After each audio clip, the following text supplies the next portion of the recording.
que l'ennemi peut utiliser? Est-ce qu'on veut parler de certains principes? On regardait plusieurs options, mais par presque unanimité, on s'est mis dessus sur une série sur les 10 commandements. Dans le fond, l'objectif, c'est pas de parler des 10 commandements dans un sens très, très, très large, mais c'est plutôt de regarder les 10 commandements aujourd'hui, en 2024. Euh, est-ce que c'est toujours pertinent? C'est ça un peu l'étude qu'on veut faire, les réflexions qu'on veut faire, c'est de se poser la question, puis pour ceux qui étaient à l'école de sabbat, ça touche un peu là, le même sujet, c'est qu'on se pose la question, là, les 10 commandements qui étaient écrits dans le temps, est-ce que c'est toujours d'actualité aujourd'hui dans notre société moderne, aujourd'hui en 2024? Puis, pour peut-être mettre la table, pour peut-être faire une petite mise en contexte, on veut juste parler de peut-être 2 points qui nous a amené un peu à pourquoi est-ce qu'on veut parler des 10 commandements dans ce contexte-là. La première chose d'où on vient, pourquoi on veut parler des 10 commandements d'un angle très spécifique, c'est que la majorité des gens ne connaissent pas les 10 commandements. Ouais. Quand on fait des sondages dans la population, les gens, ils connaissent que les 10 commandements existent. Ils ont déjà peut-être entendu qu'il y a une religion, la chrétienté, le christianisme, qui a quelque chose qui s'appelle les 10 commandements. Mais si on leur demande c'est quoi les 10 commandements, là, c'est une autre chose. Il y en a certains que la majorité vont le savoir, mais il y en a d'autres aussi qui sont beaucoup moins connus. J'ai mis un peu, pour démontrer un peu, j'avais étudié là, quelques sondages là, pour comparer un peu les connaissances sur les 10 commandements avec les autres types de connaissances. Alors, là, premièrement, vous allez remarquer que j'ai beaucoup de statistiques sur les Américains. Mais là, on n'est pas aux États-Unis, right? On est au Canada. Mais pourquoi que ces personnes... Premièrement, c'est qu'en termes de statistiques, c'est très difficile de trouver des statistiques au Canada, de un. Puis les Américains sont quand même ils sont habitués à faire des sondages, on va le dire comme ça. Mais pas seulement ça, c'est que quand on compare tous les pays de l'Ouest, quand on compare les États-Unis, quand on compare le Canada, quand on compare l'Europe, on voit que les États-Unis sont naturellement, ou du moins une plus grande tranche de la population est croyant et pratiquant, surtout quand on parle du christianisme. Pourquoi ça devient impertinent? Mais c'est que 60% des Américains sont incapables de citer 5 des 10 commandements. Ça veut dire qu'ils peuvent en citer 1, 2, 3, 4, mais rendu à 5, c'est là qu'il y en a 60% qui ne sont pas capables de se rendre à 5 de ces commandements-là. Par contre, il y en a 74 qui peuvent nommer les 3 différents stooges. Right? Ça, c'est 3 personnages, on va dire, comédiques. Il y a 35%, ça on s'entend, c'est une tranche d'âge aussi, 35% qui peuvent se souvenir des 6 enfants de la famille Brady Bunch, qui était une émission là, dans le temps. Il y a aussi 25% des Américains qui peuvent citer les 7 ingrédients du Big Mac de McDonald's. Ça, par contre, j'étais quand même surpris. Parce que moi, c'est comme bon, du pain, laitue, je sais pas, viande, ça finit là, right? Mais il y a 14% des Américains qui peuvent nommer avec précision les 10 commandements. Alors, on voit que, excepté peut-être des commandements qui ont déjà entendu, qui sont très peut-être connus, être en mesure de citer les commandements, même dans une population qui est naturellement plus ouverte et qui est plus croyante en termes de chrétienté, il y a quand même un gap dans les connaissances. Il y a même, puis ça je ne l'ai pas mis, mais il y a même une autre étude qui avait démontré que les gens ont plus tendance à mettre la règle d'or, hein, de ne pas faire aux autres ce que moi j'aimerais pas recevoir, comme un commandement, plutôt que, exemple, un commandement comme le 7e jour ou le sabbat, qui est le 4e commandement. Le deuxième point, alors on parle de connaissance au global, chrétien, non chrétien, il y a le fait de connaître les 10 commandements, il y a un certain manque à ce niveau-là. La deuxième chose, la deuxième chose, c'est que la société a l'impression que les 10 commandements sont des choses anciennes. Qu'est-ce qu'on veut dire par là? Qu'est-ce qu'on veut... je vais peut-être clarifier qu'est-ce qu'on veut dire par choses anciennes parce que c'est vraiment dans un contexte très précis. Qui a déjà écouté le film qui est présenté, Les 10 commandements, le film 1956? Je vois quelques mains. Nice. Honnêtement, pour ceux qui aiment peut-être les films vintage ou des films chrétiens, mais peut-être pas modernes, c'est quand même très pertinent. Ça, c'est dans le temps que les films, c'était 2-3 heures de temps. Right? So, si vous l'écoutez, assurez-vous d'avoir assez de temps. Alors, pourquoi que j'ai mis ces photos-là? Très simple. On parle de choses anciennes, comme le film en 1956. Moi-même qui, je ne suis pas né dans la foi, qui vient du dehors, j'ai déjà passé à travers ce questionnement-là, cette réflexion-là, de me poser la question, mais premièrement, est-ce que la chrétienté, c'est toujours d'actualité, mais est-ce que les 10 commandements en tant que tels, c'est quelque chose qui est pertinent aujourd'hui en 2024? Quand je pensais aux 10 commandements, c'est quelque chose qui était vieux, qui était ancien, qui était donné dans le temps, dans l'Ancien Testament, qui était donné à un vieux barbu, qui était donné par l'image d'un vieux barbu dans le ciel, right? Qui donne les 2 tablettes de roche, et puis que si jamais je veux sortir les 10 commandements, il faut que je souffle la poussière pour le retirer. Alors, il y a cette imagerie-là de l'Ancien Testament, des vieux 10 commandements. Puis je sais que ce n'était pas juste moi. Nous-mêmes, peut-être vous-même que vous l'avez déjà eu cette perception-là, ou vous connaissez, vous avez déjà parlé avec des personnes-là qui ont cette perception-là que les 10 commandements et tout ce qui est autour, c'est quelque chose là qui est ancien. Puis, souvent, on associe ça également à la chrétienté. On dit que la religion, la chrétienté, c'est pas pertinent aujourd'hui avec ce qu'on connaît de nos jours. C'est pas nécessaire d'avoir ça. Puis, aussi dans le contexte que c'est pas nécessaire de le savoir en tant que personne parce que moi, les choses que je fais, mais il y a beaucoup de choses que je respecte déjà sans nécessairement les connaître. Ouais? Parce que non seulement qu'il y a cette vue-là que c'est des anciennes règles, mais admettons, on comprend une règle, ne pas tuer. Mais la majorité des personnes, moi, je ne tue pas, là. Avant que j'étais chrétien, je n'ai pas tué quelqu'un, là. La majorité des personnes assises ici, non pas, peut-être que oui, puis on ne sait pas, mais je suis prêt à gager que la majorité n'ont pas tué quelqu'un. En général, là, si j'aurais quelque chose à miser, c'est que vous n'aurez pas tué quelqu'un. Right? Alors, pourquoi est-ce que c'est pertinent pour moi? Hein? Parce que moi, je ne vole pas, moi, je ne tue pas. Alors, les 10 commandements, OK, oui, fine, je peux peut-être être d'accord avec ces commandements-là, mais moi, je ne les brise pas de toute façon. Alors, pourquoi est-ce que c'est pertinent pour moi aujourd'hui? Alors, c'est pour ça que on veut présenter, on veut discuter des 10 commandements, pas juste à la surface, mais le mettre en relief, de le regarder d'un point de vue moderne 2024. Alors, c'est quoi le plan? En résumé, très simplement, on va avoir 4 questions qu'on va répondre pour chacun des commandements. Premièrement, on va se poser la question, c'est quoi le commandement? Parce qu'il y en a que oui, on connaît, mais il y en a d'autres que peut-être qu'on ne connaît pas. Et puis, on s'entend, avant même de rentrer dans les détails, mais on doit parler du commandement en tant que tel.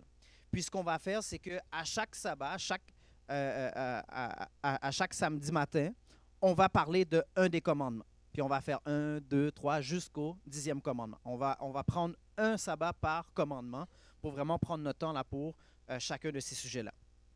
Deuxième question qu'on va répondre. Qu'est-ce que ça signifie réellement? C'est là qu'on va rentrer peut-être un peu plus dans les détails. Parce que c'est facile de juste dire « tu ne tueras point ». Mais qu'est-ce que ça veut dire réellement? Est-ce qu'il y a peut-être est-ce qu'il y a des nuances que ça l'amène? Est-ce qu'il y a des idées ou même des principes préconçus dans le commandement même? Moi, si on parle de, admettons, de vol, est-ce que ça amène déjà l'idée qu'il il existe quelque chose qui s'appelle la propriété privée. Exemple. Alors, des fois, on a tendance à juste penser, ah, mais le commandement fait juste dire ça. Mais il y a des idées derrière, il y a des principes derrière qui viennent ajouter un peu de profondeur dans les commandements et comment que ça s'applique également. Un autre exemple, c'est est-ce que, admettons qu'on parle de faux témoignage, mais est-ce que mentir fait partie d'être un faux témoin? Qu'est-ce que ça veut dire réellement d'être un faux témoin? Alors, c'est dans cette deuxième question-là là, qu'on va peut-être rentrer un peu plus en détail et un peu plus dans le concret de cette idée-là, elle est profonde comment?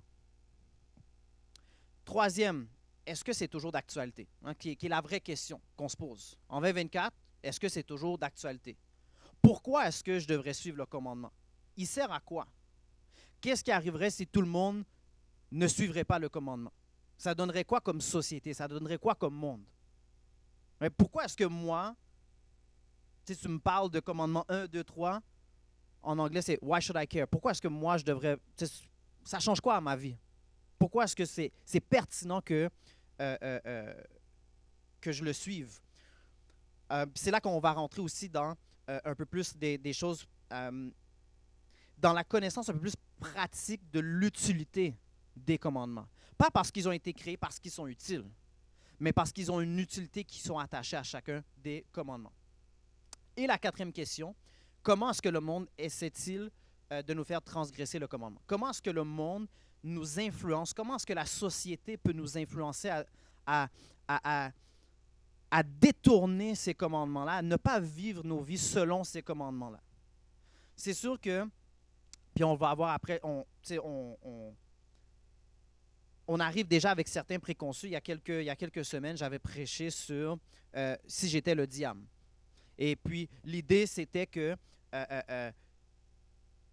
dans une guerre, même une guerre spirituelle, on doit être au fait de qu'est-ce qu'un ennemi veut nous faire.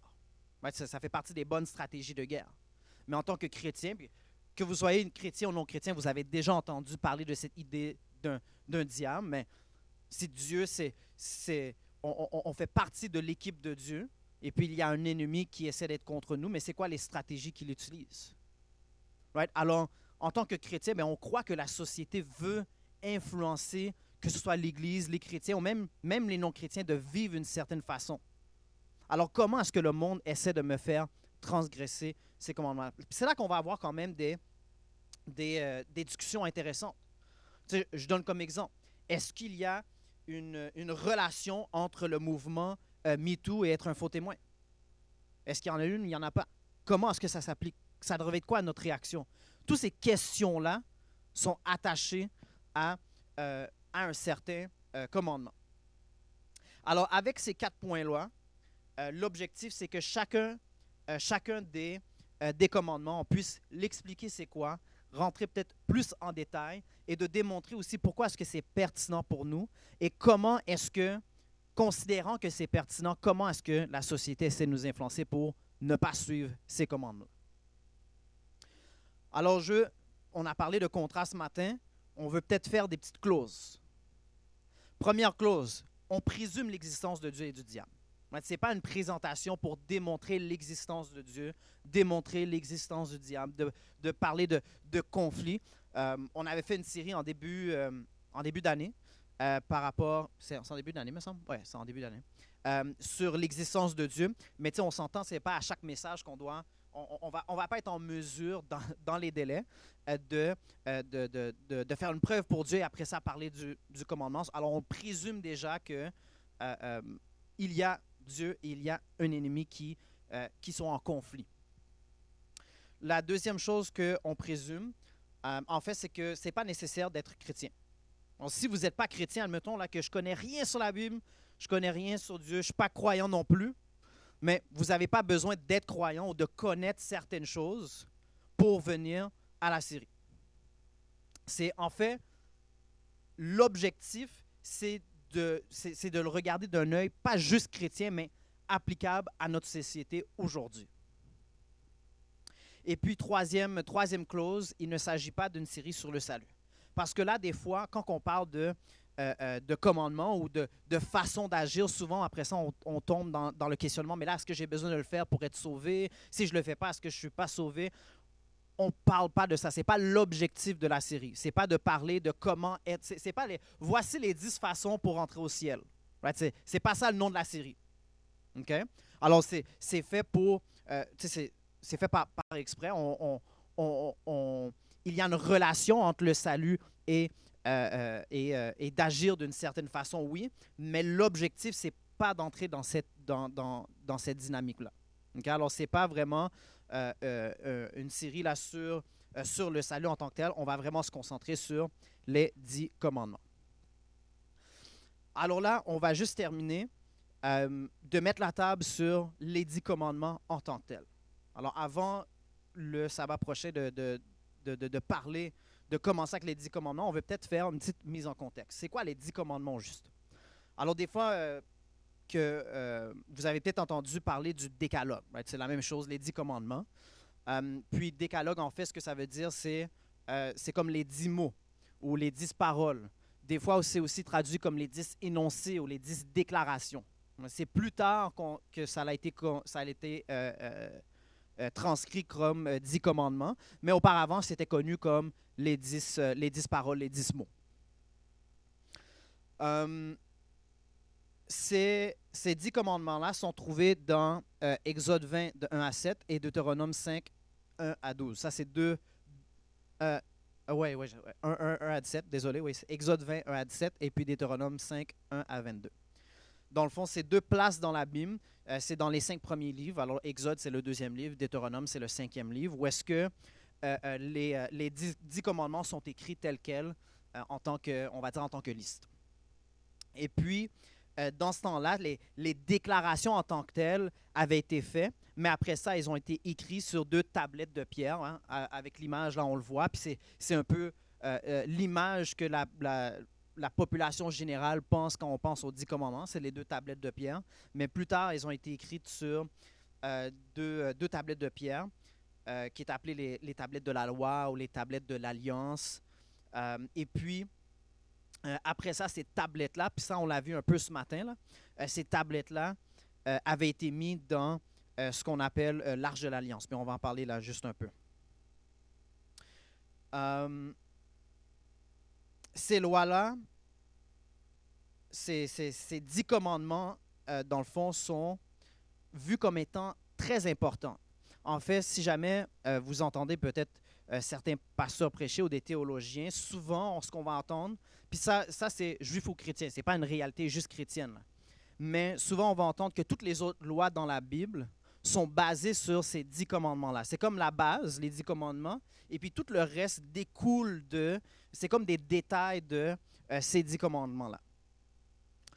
Ils étaient tellement importants, puis là j'ai mis un verset que même dans le temps des rois, les tables de pierre ou les 2 tablettes, dans le fond, étaient placées dans l'Arche de l'Alliance. Puis pour ceux qui ont peut-être manqué ce matin, l'Arche de l'Alliance, c'était... imaginez qu'il y avait un système, on va dire, religieux qui était suivi dans le temps là, par le peuple d'Israël. Et puis imaginez qu'ils avaient comme une bâtisse. On peut appeler ça le temple, le sanctuaire. Right? Vous avez déjà l'idée, là, c'est une place où est-ce que tous les services religieux les plus importants étaient. Et puis dans ce service-là, il y avait comme, c'était une place, le sanctuaire. Et puis, il y avait 3 différentes places. Right? Imaginez une bâtisse. Alors, il y avait ce qu'on appelait le parvis. Alors, imaginez, c'est comme le terrain de la bâtisse. Puis là, vous avez la bâtisse en tant que telle. Puis dans la bâtisse, il y avait le lieu saint et le lieu très saint. Alors, imaginez, la bâtisse, c'est comme le lieu saint. Et puis, le bureau du président dans la bâtisse, ça, c'est le lieu très saint. Right? Avec un coffre-fort. Puis le coffre-fort, c'était l'Arche de l'Alliance, puisque ça représentait cette alliance-là entre Dieu et son peuple. Et ça représentait également, c'était la place où est-ce que la présence de Dieu était parmi le peuple. Et dans ce coffre-fort-là, une des choses qui était placée, c'était les 10 commandements. Alors, c'est vraiment au noyau de cette relation-là que le peuple avait avec Dieu. Alors, l'histoire en tant que telle derrière les 10 commandements. Alors, encore une fois, une belle photo ultra pixelisée du film des 10 commandements. L'histoire, en résumé, comment qu'on se rend aux 10 commandements, c'est que Dieu fait une alliance, il fait comme un partenariat, tantôt Samuel disait, un partenariat avec quelqu'un appelé Abraham. Puis ensuite de ça, il fait un partenariat avec son fils qui s'appelle Isaac. Puis ensuite de ça, il fait un partenariat avec Jacob. Mais c'est le même partenariat. Puis le partenariat, c'est je vais te donner la descendance, je vais te donner de la terre promise, mais je vais également, à travers ta famille, je vais réunir les familles du monde. Et puis, ce qui arrive, c'est que Jacob, qui est on va dire le dernier là, des trois, le petit-fils d'Abraham, lui, il a beaucoup d'enfants. En fait, il a 12 fils. Et puis, ses fils, il y en a un qui puis là, je passe à travers l'histoire. Là. Il y en a un qui est responsable, on va dire, pour les inviter dans l'Égypte, parce qu'il y avait une famine. Ils devaient quitter la terre promise qu'ils avaient pour aller en Égypte. Puis un des fils, Joseph, était devenu au pouvoir en Égypte. Et puis, il les a invités et puis ils sont venus vivre en Égypte. Mais là, ce qui arrive, c'est qu'ils sont là pendant 400 ans. Et puis pendant ces 400 ans-là, ils sont devenus esclaves. So, le contexte derrière ça, c'est qu'il y a un peuple qui a une relation avec un Dieu, qui leur a promis des choses, mais que finalement, ils ne sont pas dans la terre promise, et puis ils sont esclaves en Égypte. Et après 400 ans, il y a un homme qui s'appelle Moïse. Et puis Moïse, encore une fois, je skip l'histoire parce qu'on n'a pas le temps d'entrer dans les détails. Même Moïse est envoyé par Dieu avec son frère Aaron pour, de façon miraculeuse, dans le fond, Dieu les utilise pour libérer le peuple hébreu, le peuple d'Israël, de l'Égypte pour qu'il retourne à la terre promise. Puis c'est dans cette histoire-là qu'on entend des choses comme les displays. Il y en a certaines qui ont entendu là, les displays, ou pour ceux qui ont vu ce film-là, ou d'autres types de films qui parlent de la vie de Moïse ou de la libération du peuple d'Israël. On va parler des displays. Il y a aussi, comme l'image le montre, à travers de ce cheminement-là de la liberté, mais Dieu va ouvrir la mer Rouge pour que le peuple d'Israël puisse passer sain et sauf à travers la mer. Et puis que les Égyptiens derrière eux, mais eux sont renfermés dans la mer.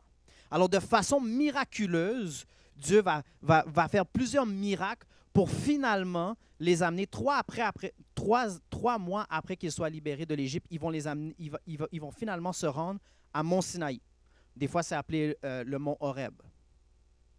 Et après tout ce parcours-là miraculeux, mais là, Dieu va entrer dans une discussion spécifique avec eux, avec le peuple d'Israël, toujours normalement à travers de Moïse.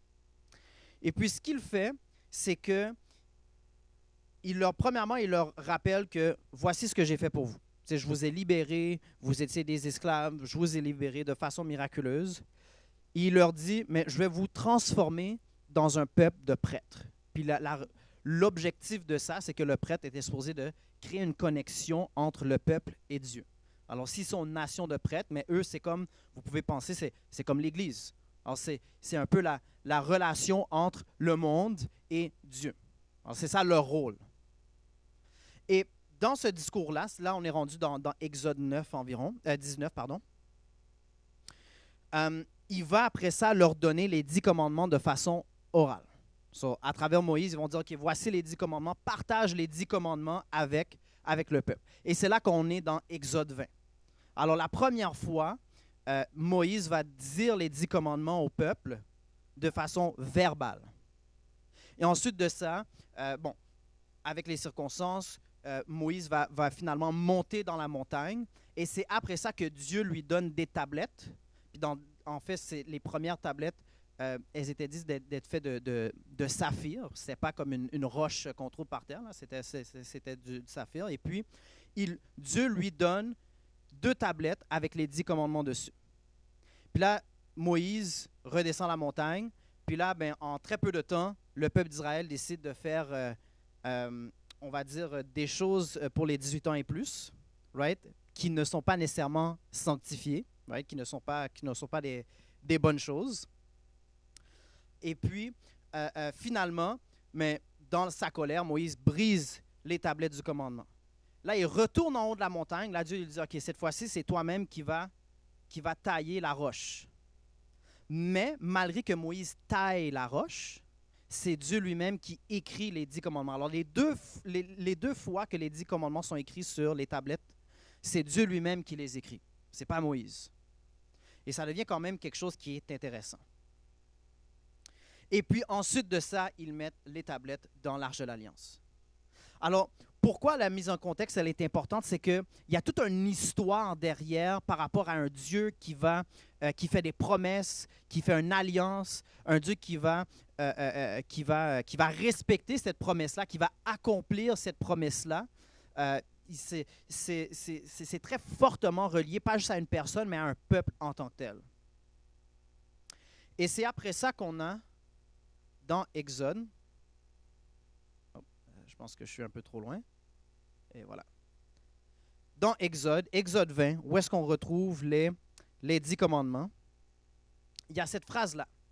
Alors Dieu prononça toutes ces paroles en disant, « Je suis l'Éternel ton Dieu, qui t'ai fait sortir du pays d'Égypte et de la maison de servitude. » Et pourquoi que la mise en contexte est importante, c'est que ça nous démontre un peu l'objectif de pourquoi est-ce que Dieu commence en parlant des 10 commandements. Il ne fait juste pas dire, OK, voici 10 règles que vous devez suivre. Il commence déjà avec le contexte.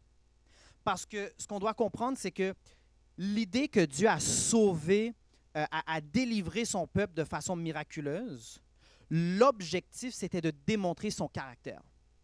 Dans cette histoire-là, Dieu dit, voici mon caractère, il va être révélé. Puis là, il va délivrer son peuple de l'esclavage. Alors, quand Dieu fait référence, ou bien en fait, dans l'Ancien Testament, vous allez voir, il y a beaucoup de références au fait que Dieu les a sortis d'Égypte, Dieu les a délivrés d'Égypte. Pourquoi? Parce que ça représente un caractère spécifique de Dieu. Ça représente le fait là, qu'il accomplit ses promesses, ça représente le fait qu'il va sauver son peuple, il va délivrer son peuple. On fait référence à ce Dieu-là, le Dieu qui délivre de l'esclavage. Et vous allez voir que dans l'Ancien Testament, si jamais vous le lisez, c'est écrit partout. La même façon que les chrétiens font référence à la croix, mais techniquement, Ancien Israël pourrait faire référence à l'histoire d'Exode, au fait que Dieu délivre. Alors Dieu commence en mettant en contexte le peuple d'Israël. Il n'est pas juste en train de, OK, je vous donne 10 commandements là. C'est dans le contexte que je suis tel Dieu qui vous a délivré, qui accomplit ses promesses. Non seulement, le deuxième point aussi qui est intéressant, c'est qu'il parle de la maison de servitude. Puis tantôt, on en a parlé un peu, mais c'est un peu bizarre de dire, « Hey, je t'ai sorti de servitude, alors voici 10 règles que tu dois suivre. » C'est comme si que je te dis, « OK, tu faisais telle chose, telle chose, telle chose, OK, parfait, je t'enlève de l'esclavage, maintenant fais telle chose, telle chose, telle chose, telle chose. » Là, la question, c'est, ben là, est-ce que je suis juste devenu esclave d'un maître différent? Mais en fait, la raison pourquoi que Dieu va parler d'esclavage et que Dieu présente les 10 commandements de cette façon-là, c'est que ça vient créer une identité culturelle. Ça vient créer une identité au peuple d'Israël. Parce que imaginez que vous avez vécu 400 ans dans un pays étant esclave, puis maintenant vous êtes libre, vous pouvez tout faire. Imaginez que, pour mettre ça plus en relief, imaginez qu'un enfant est en captivité pendant 18 ans, puis là, ben, il peut faire tout ce qu'il veut dans la vie. Right? Certains d'entre vous connaissez des histoires, peut-être vous-même, peut-être des gens que vous connaissez, que la personne a été comme à l'autre extrémité. Là. Imaginez là, des parents stricts, puis là, mais l'enfant va à l'autre extrémité. L'enfant, maintenant l'adulte, right? Va à l'autre extrémité. Alors, il y a quand même cette idée que, voici, je t'ai délivré, tu étais en esclavage, maintenant tu es libre, et maintenant tu es libre de faire telle chose. C'est un peu bizarre comme raisonnement. Mais ce qu'il faut comprendre, c'est que, dans un sens, Dieu est en train de dire, si tu veux la liberté, si tu ne veux pas retomber dans l'esclavage, voici les 10 commandements qui vont te garder hors de l'esclavage.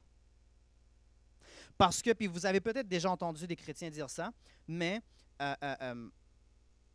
la liberté, c'est différent que le libre arbitre. Le libre arbitre, c'est que j'ai le choix de faire ce que je veux. Je peux accepter, je peux refuser.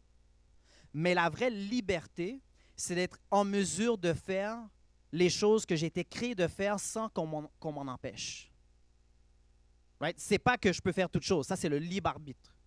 Mais la vraie liberté, right, c'est comme si quelqu'un décide de prendre certaines substances. Right? Tu deviens esclave à la substance. On appelle ça une obsession, une addiction, une addiction. Alors, la vraie liberté, pour atteindre, pour demeurer libre, Dieu est en train de dire, voici les 10 commandements, voici les 10 paroles auxquelles que vous devriez vivre votre vie, si vous voulez demeurer libre. Et pourquoi est-ce que ça nous garde libre aussi? C'est que si tout le monde suit ces règles-là, prenons le commandement du meurtre. Mais si tout le monde ne tue pas, ça veut dire que moi, je suis libre de ne pas me faire tuer. Parce que le point de vue, ce n'est pas juste toi. Ce n'est pas juste tu dois faire telle chose. C'est que vous, en tant que peuple, vous allez vivre de cette façon-là. Les choses que moi je fais impactent les autres gens, et puis ce qu'eux ils font vont m'impacter. Ce n'est pas juste parce que je ne veux pas que tu tues. Right? Parce que si tu tues, il va avoir un impact, pas juste sur toi, mais sur d'autres personnes. Alors c'est pour ton bien et le bien de la communauté que on veut que les 10 commandements font du sens. Et puis des fois, les gens n'aiment pas que c'est écrit que tu ne devrais pas faire ci, tu ne devrais pas faire ça. Mais en fait, c'est la meilleure façon de présenter des commandements. Là, vous allez dire, mais là, pourquoi tu es en train de me dire qu'est-ce que je ne peux pas faire? Comment est-ce que c'est la meilleure façon? Laisse-moi vous expliquer. C'est que si moi je dis, ne fais pas X, right, tout ce que je dis, c'est, admettons, voici une ligne, ne dépasse pas cette ligne-là. Mais tout ce qui est à l'intérieur de cette ligne, tu peux le faire. Tandis que si je te dis, tu dois faire X, là, tout ce que je peux faire, c'est, bon, on va dire Y, là, juste pour changer les lettres, right?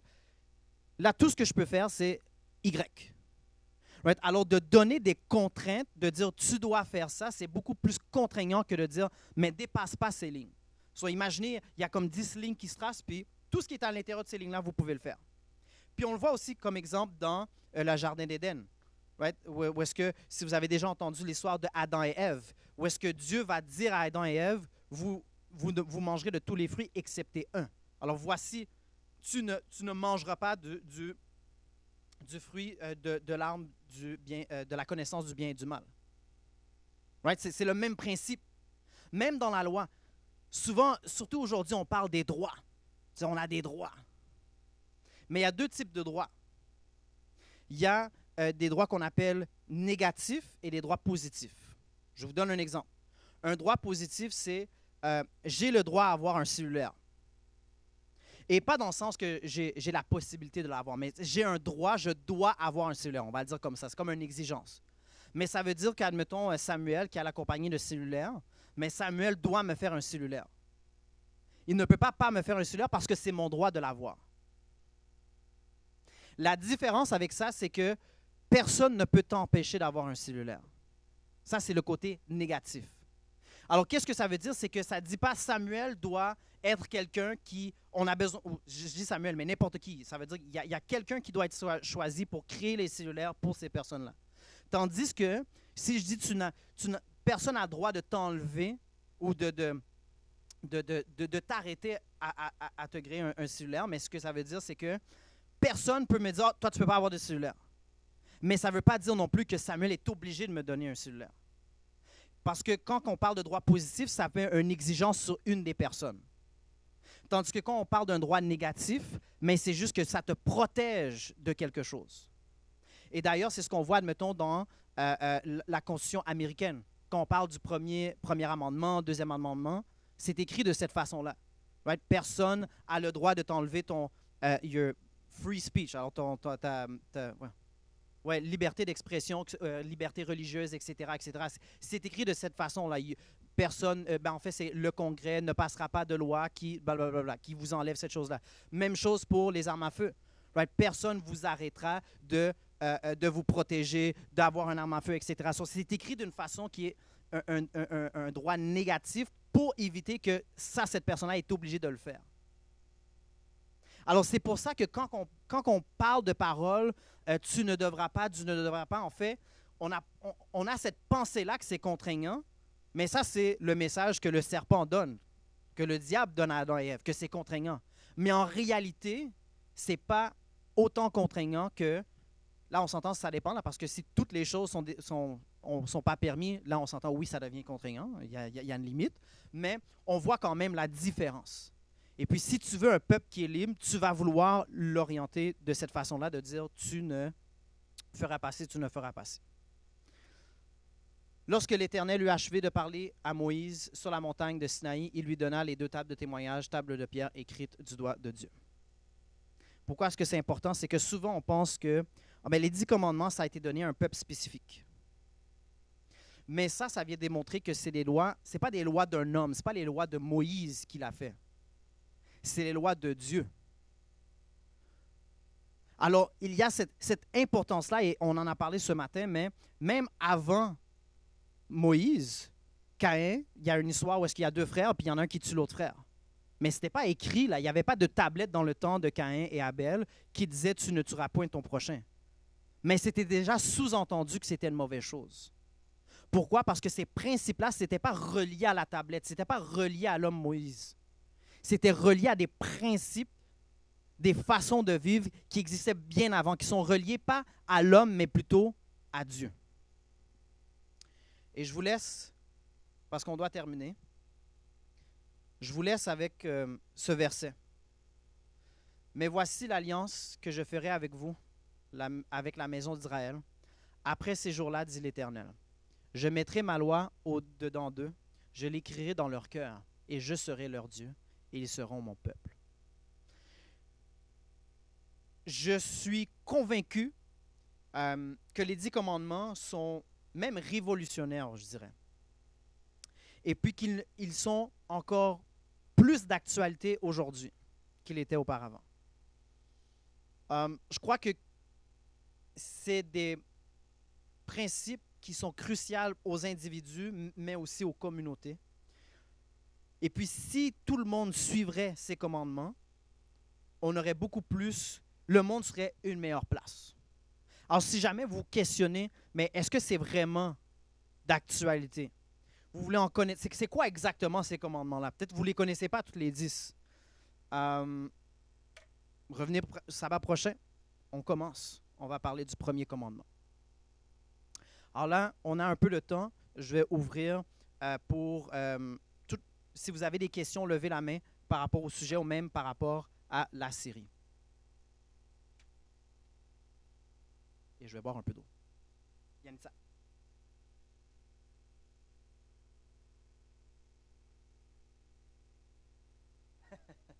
On va la voir.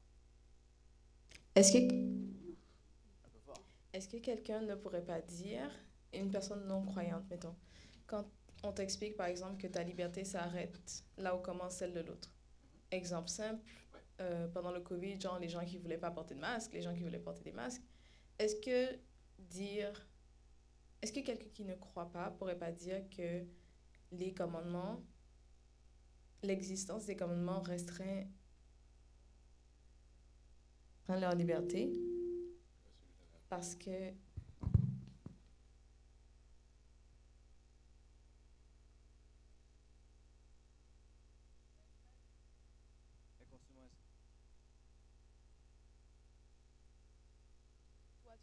tuer, le fait qu'il y ait un commandement qui dise de ne pas tuer restreint ma liberté à tuer. Comment dire? Je sais pas si... Est-ce que tu vois ce que je veux dire? Je sais pas si... Je comprends ta question. Bon, c'est sûr que là, c'est quand même une question très spécifique. Puis normalement, quelqu'un qui poserait cette question-là, tu sais, faut savoir un peu c'est quoi l'intention, là, parce que en général, à mes connaissances, les gens ne sont pas en train de battre pour se tuer. En fait, normalement, ce qu'ils font, c'est qu'ils trouvent des raisons qui expliquent pourquoi que c'est une bonne chose, parce qu'ils, naturellement, ils le savent. Ceci étant dit, quelqu'un pourrait dire que tu m'arrêtes de tuer quelqu'un, tu m'arrêtes de voler, tu m'arrêtes de faire ces choses-là. En effet. Mais est-ce que ça va aussi avec la définition de liberté? Right? Est-ce que tuer quelqu'un, c'est vraiment la liberté. La personne assume que oui, mais c'est pas clair. Puis même dans les débats philosophiques, en des philosophes, tu as plusieurs écoles de pensée, puis ça fait partie des conflits de dire, ben oui, OK, je t'arrête de faire telle chose, mais faire telle chose, c'est pas nécessairement la liberté. Tu penses que ce l'est, mais ce l'est pas. Sur le débat se tourne plutôt à c'est quoi la définition de la liberté, plus que est-ce que ça m'arrête de faire telle chose. Mais dans un sens, la personne a raison, mais dans un autre sens, la personne a tort aussi. Benjamin.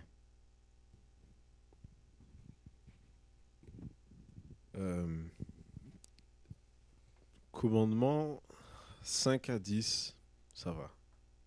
Pour la société en général, ils arrivent à comprendre. Tu serais surpris.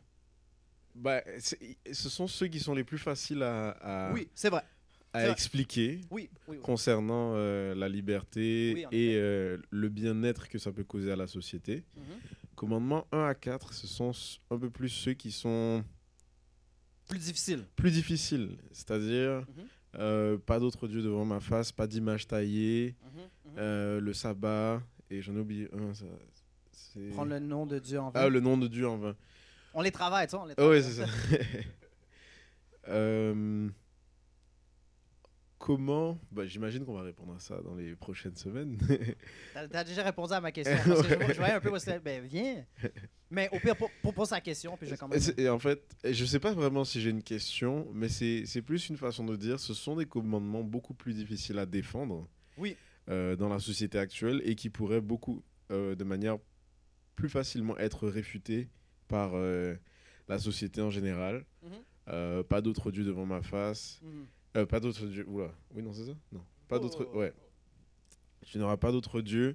Beaucoup de personnes disent vont dire vous les chrétiens, vous êtes persuadés que c'est seulement votre Dieu qui est machin, mais vous chacun a la liberté ou sinon le libre arbitre de croire en ce qu'il veut et tout. Donc ce serait peut-être de la restriction de liberté ou même les images taillées. Genre, qu'est-ce que ça fait d'avoir aujourd'hui, les gens ne se prosternent pas vraiment devant des idoles, quoique.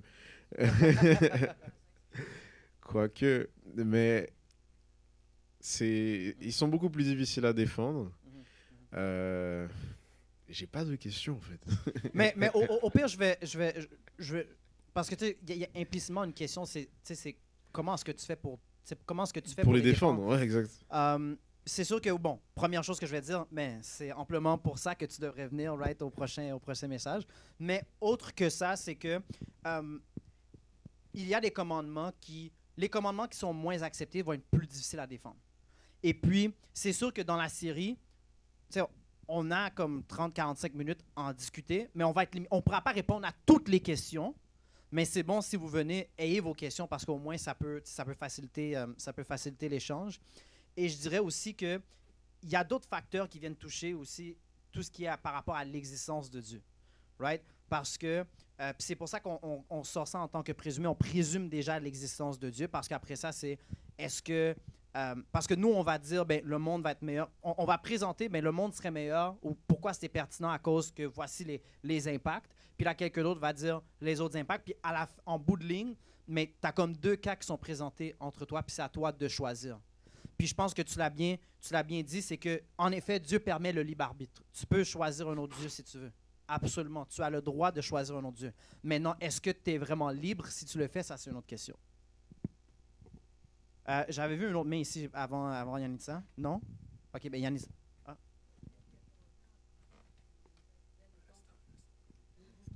Puis Yanissa, ça va être la dernière main.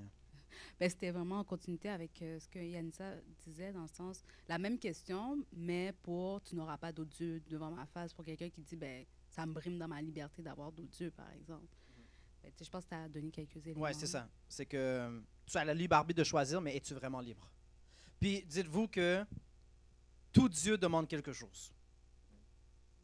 On ne peut pas s'en empêcher. Il n'y a pas de Dieu, que ce soit religieux ou non religieux, tout Dieu a déjà demandé. Que si ton Dieu, c'est le gouvernement demande toujours quelque chose. Si vous n'êtes pas convaincu, commencez à travailler avec un bon salaire et vous allez voir que les taxes, ils vont vous demander. Yanitza? Yeah. C'est justement pour rebondir sur cette notion de libre arbitre. J'ai l'impression que c'est plus une question de création versus 10 commandements, mais whatever, je vais poser. Quand tu parles de libre arbitre, je pense que j'ai un peu la réponse, mais j'aimerais qu'on en discute. Oui, vas-y. Libre arbitre, j'ai cherché le latin, là, ça dit arbitre, c'est la partie où c'est ton propre jugement qui décide entre le bien et le mal. Sauf que s'il y a mal, ça veut dire qu'il y a quelqu'un ou des gens ou un groupe de personnes qui déterminent, qui jugent au-dessus de toi, qui disent que ouais, mais ce que tu as fait, c'est pas bon. Fait qu'on porte un autre jugement. Et pas idéalement, mais en fait, on se retrouve avec est-ce que j'ai vraiment un libre arbitre de moi déterminer ce qui est bien et mal? Ouais, c'est ça, si la société ou si même Dieu, au final, redétermine par-dessus moi ce qui est bien et mal. Of course, on a tout ce qui est conséquences, etc. Tu tues quelqu'un, oui, c'est mal et tout, mais est-ce que c'est un vrai libre arbitre ou c'est, comme tu disais, personne n'est vraiment libre? On a juste une possibilité de choix versus... Une liberté de choix versus une liberté d'arbitration. Puis là, il faut juste faire attention parce que je pense que tu amènes un bon point. Des fois aussi, on va dans l'étymologie des mots. Ce qu'un dictionnaire va dire versus, si on l'a vu, admettons, ce que moi je voudrais dire ou ce que même la Bible voudrait dire. Des fois, on utilise certains mots de façon qui sont différentes. Puis dans ce cas-ci, en fait, je me concentrais même plus sur le mot jugement. Parce que souvent, on pense que jugement, c'est OK, c'est moi qui a décidé qu'est-ce qui est bien, qu'est-ce qui est mal. Right? Mais souvent, quand on parle de jugement dans la fonction du libre arbitre, c'est plutôt un jugement de choix. Right? C'est qu'est-ce que toi, tu crois est la meilleure chose, mais pas nécessairement c'est toi qui le détermine. Right? Alors, ça serait ça un peu la nuance là, que je viendrais amener à ton point. Oui, en effet, c'est très important. Malheureusement, on n'a plus le temps, mais on a le moment de dîner, alors on peut continuer ces discussions-là tantôt. Et puis, si vous avez aussi d'autres questions, surtout en lien avec certains commandements, mais on vous invite là à venir. On commence sabbat prochain, le premier commandement. Je vais juste faire une courte prière avant que les chantres et musiciens font le dernier chant. Seigneur, nous te remercions. Parce que tu ne cherches pas à juste nous donner des commandements, mais tu nous donnes des commandements dans le contexte d'une relation, dans le contexte de ton caractère, dans le contexte même de la liberté.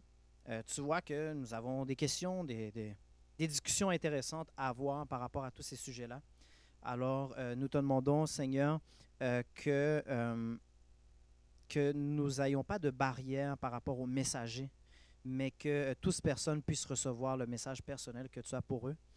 Fais en sorte que les sujets viennent nous toucher et puis nous démontrer un peu leur actualité aujourd'hui en 2024, Seigneur.